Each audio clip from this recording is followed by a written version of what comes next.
LINQ is a startup based in Wellington in New Zealand. We're the first organisation in the world to allow businesses to model their information flow through information supply chains. An information supply chain connects information inputs to outputs and enables the business to understand the quality and the value of the information that drives their business outcomes.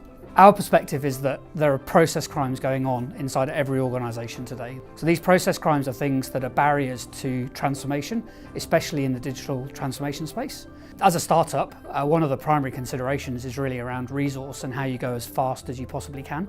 And ultimately, in order to do what we wanted to do, we started considering how we were going to manage our infrastructure. We needed to mitigate those risks for our customers. Otherwise, they weren't going to start buying our application. So we looked at the Aviator service and we modelled what that would mean for our infrastructure management. So we were able to do a direct side-by-side comparison of cost if we did it ourselves versus Rackspace enabling Aviator within the organisation. At that point, it became a no-brainer for us to engage with Rackspace and move this relationship forwards. We were born in the cloud as a company. We've always been on an Amazon platform. What's changed for us recently is that we have to be able to scale and scale quickly. One of the challenges we had at the time that we moved to Rackspace was that we were looking to move into the UK and to actually move our infrastructure from Sydney to London. It's kind of the tip of the iceberg. Is somebody says a simple thing like, oh, can we spin up in London? Yes, we can. But there's no point in doing that. If we're going to hand build it, we have to actually use proper DevOps and we use CloudFormation templates.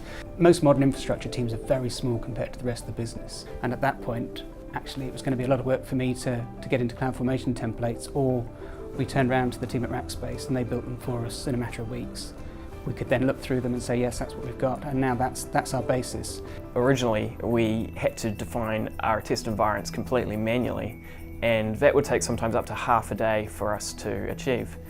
With Rackspace, what we've been able to do is put everything into templates, and with a click of a button, I can have a new test environment up within 5 minutes rather than half days. So working with Rackspace allows me to just focus on what I do best, which is application development, building new features for our customers. The future for LINQ and Rackspace is Rackspace enabling us to go as fast as we can.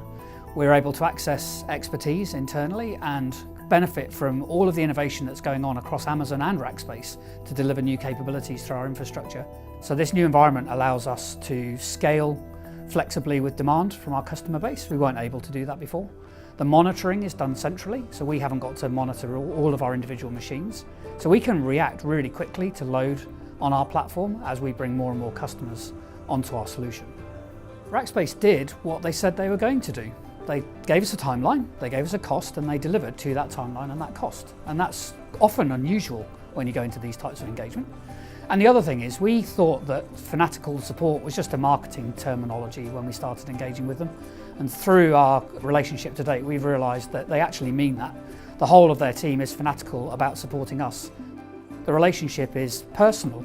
They understand who we are, what we need, what we're about, and because of that, we get great support from them.